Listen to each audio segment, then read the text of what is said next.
औज़ुबिल्लाहिमिनश्शैतानिर्रजीम बिस्मिल्लाहिर्रहमानिर्रहीम। तमाम देखने और सुनने वालों को टेक्निकल एक्सपर्ट पर खुश आमदीद।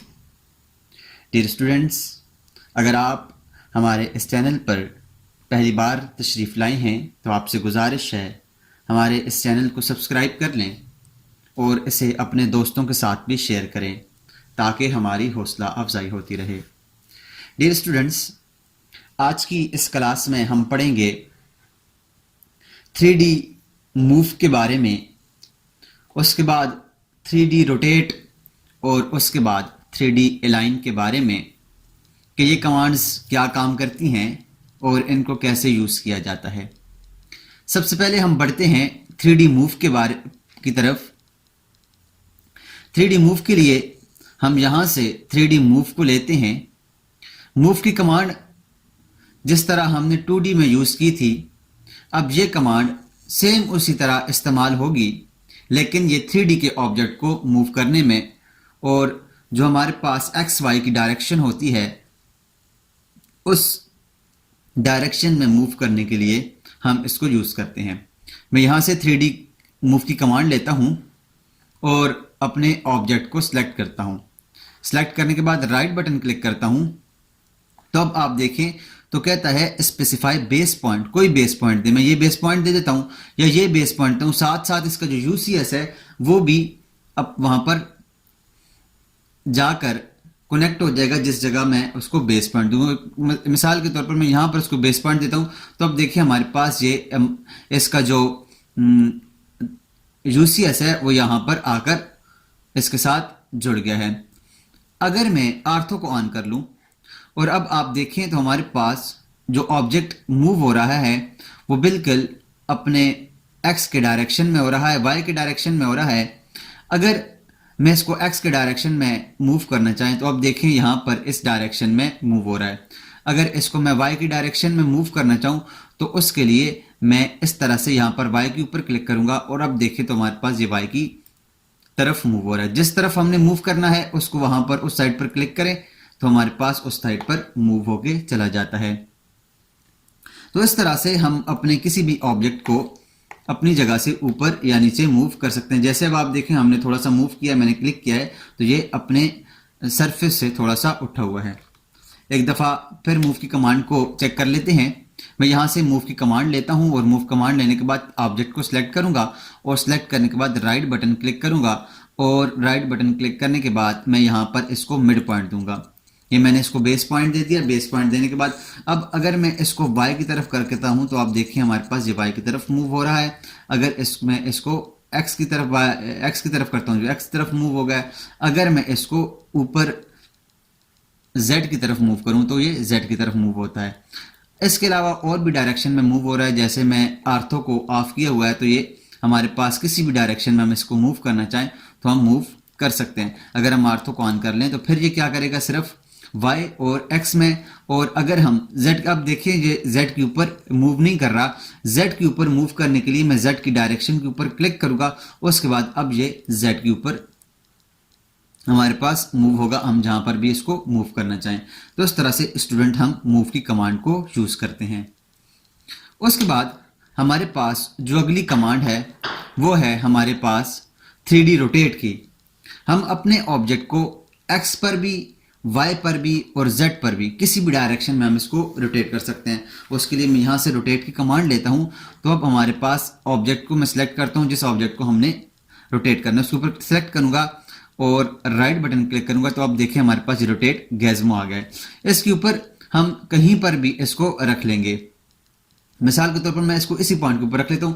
अब आप देखें मैंने अगर इसको एक्स की डायरेक्शन में मूव करना है, रोटेट करना है तो ये ऐसे एक्स की डायरेक्शन में होगा। अगर मैंने इसको वाई की डायरेक्शन में मूव करना है तो इस तरह से वाई की डायरेक्शन में होगा, इस तरह से एक्स में, इस तरह से वाई में और इस तरह से ये जेड में मूव होगा। तो मैंने जिस डायरेक्शन में मूव करना है उसकी ये जो हमारे पास लाइन लगी हुई है, ये जो कलर है इसकी ये जो लाइन है इसके ऊपर क्लिक करेंगे तो हमारे पास ऑब्जेक्ट उसके अंदर मूव होगा। जैसे कि मैं रेड के ऊपर क्लिक करता हूँ, अब देखिए हमारे पास ये येलो हो रही है। इसके ऊपर मैं क्लिक करता हूं तो अब ये सिलेक्ट हो गया। अब देखिए हमारे पास ये, मैं जब इसको अपने आर्थो को ऑफ कर लेता हूं ताकि ये आसानी हो, इसको मैं जब भी इसके ऊपर क्लिक करूंगा अपने ये येलो पट्टी के ऊपर, तो अब देखिए हमारे पास ये ऑब्जेक्ट इसके एक्स के चारों साइड पर, सॉरी वाई के चारों साइड पर मूव हो रहा है। उसके बाद मैं दोबारा से अगर मैं इसको ले लेता हूँ वापस अपनी डायरेक्शन में जाता हूँ, यहाँ इस तरह से और इस तरह से अपनी डायरेक्शन में जाता हूँ, और अब अगर मैं इसको रोटेट करना चाहूँ, इसको मैं रोटेट करने के लिए सिलेक्ट ऑब्जेक्ट करूँगा, राइट बटन क्लिक करूँगा, और अब मैं अगर इसको इस तरह से वाई की डायरेक्शन में इसको मूव करना चाहूँ तो उसके लिए मैं क्या करूँगा, इसके ऊपर क्लिक करूँगा और दोबारा से इसी के ऊपर क्लिक करूँगा। तो अब देखिए हमारे पास ये ऑब्जेक्ट इसकी जो हमारे पास ग्रीन लाइन है उसके अकॉर्डिंग मूव होने, रोटेट होने लग गया है। उसके बाद मैं दोबारा से रोटेट की कमांड लेता हूँ और इसको सिलेक्ट करता हूँ, राइट बटन क्लिक करता हूँ। अब मैं इसको यहाँ से पिक पॉइंट देता हूँ। अब ये जो हमारे पास ब्लू लाइन है इसको मैं क्लिक करता हूँ, इसके ऊपर मैं क्लिक करूँगा एक दफ़ा और ये इसको ले लेगा। दोबारा जब इसको मैं सिलेक्ट करूँगा तो अब देखें तो हमारे पास जिस तरह से ये हमारे पास लगी हुई है ब्लू लाइन, उसके अकॉर्डिंग ये मूव हो रहा है। तो इस तरह से हम अपने ऑब्जेक्ट को किसी भी तरह से मूव कर सकते हैं। मूव करने के बाद मैं इसको दोबारा से अपनी ओरिजिनल डायरेक्शन में लेकर आता हूं। उसके लिए मैं करता हूं जी वापस कंट्रोल Z करता हूं और इसको अपनी डायरेक्शन में लेकर आता हूं। ये दो वापस अपनी डायरेक्शन में आ गया है। उसके बाद हमारे पास जो अगली कमांड है वो है 3D अलाइन की। 3D अलाइन की कमांड क्या करती है कि हमारे किसी भी दो ऑब्जेक्ट्स को आपस में जोड़ती है। जैसे कि 2D अलाइन की कमांड है, अगर दो ऑब्जेक्ट आपस में एक जगह पर नहीं पड़े हुए तो उसको एक जगह पर लाकर जोड़ती है, अलाइन कर देती है। इसी तरह हमारे पास 3D अलाइन की कमांड भी यही काम करती है। उसके लिए मैं यहाँ से 3D अलाइन लेता हूँ। 3D अलाइन लेने के बाद मैं यहाँ से इसको ऑब्जेक्ट को सिलेक्ट करूंगा जिसको अलाइन करना है। सिलेक्ट करने के बाद राइट बटन क्लिक करूंगा। अब कहता है स्पेसिफाई बेस पॉइंट। मैं इसको यहां से पहला बेस पॉइंट दूंगा, यहां से इसको दूसरा पॉइंट दूंगा और यहां से इसको तीसरा पॉइंट दूंगा। तो अब देखिए हमारे पास ये ऑब्जेक्ट उठ गया है। इसके बाद मैं क्या करता हूं, मैं इसको इसके साथ जोड़ना चाहता हूं तो इसको पहला पॉइंट यहां पर दूंगा, दूसरा पॉइंट यहां पर दूंगा और तीसरा पॉइंट यहां पर दूंगा। तो आप देखिए हमारे पास ये ऑब्जेक्ट आकर इसके साथ अलाइन हो चुका है। आप इसको किसी भी डायरेक्शन में अलाइन कर सकते हैं। मैं एक दफ़ा फिर इसको कंट्रोल Z करके वापस जाता हूं और आपको एक दफ़ा फिर बताता हूं। इसको इसके फ्रंट पर जोड़ने के लिए आप इसको साइड पर भी जोड़ सकते हैं, इसके टॉप पर भी जोड़ सकते हैं, इसके ये बॉटम पर भी जोड़ सकते हैं, कहीं पर भी आप जोड़ सकते हैं। मैं इसको इसके फ्रंट पर ही जोड़ के आपको दिखाता हूं। उसके लिए मैं क्या करता हूं, एक दफ़ा फिर देखिए मैं यहाँ से अलाइन की कमांड लेता हूँ, 3D अलाइन की, अपने ऑब्जेक्ट को सिलेक्ट करता हूँ, राइट बटन क्लिक कर देता हूँ। उसके बाद मैं ये पहला पॉइंट लूंगा, दूसरा पॉइंट लूंगा और उसके बाद यहां पर तीसरा पॉइंट लूंगा। अब वो हमारे पास कौन था, सिलेक्शन वाले थे। अब कहता है specify first destination point. Destination point में यहां से इसको पहला लेता हूं, इसको दूसरा लेता हूं। अब आप देखें तो हमारे पास ये ऐसे भी, अगर मैं इसको ऐसे क्लिक कर दूं तो ये इस तरह पे जुड़ जाएगा। अगर मैं इसको इधर क्लिक करूं तो ये ऊपर जुड़ जाएगा।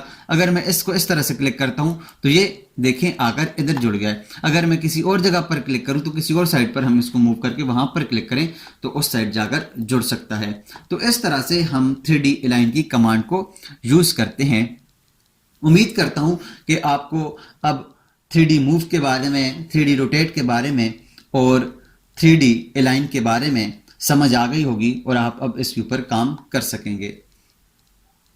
अगर आपको समझ आई है और अगर आपको ये वीडियो अच्छी लगी है तो काइंडली हमारे इस चैनल को ज़रूर सब्सक्राइब कीजिएगा और इसे अपने दोस्तों के साथ भी शेयर कीजिएगा। मिलते हैं नेक्स्ट क्लास में एक नए टॉपिक के साथ। तब तक अपना और अपने इर्द गिर्द के लोगों का ख्याल रखिएगा। अल्लाह निगहबान।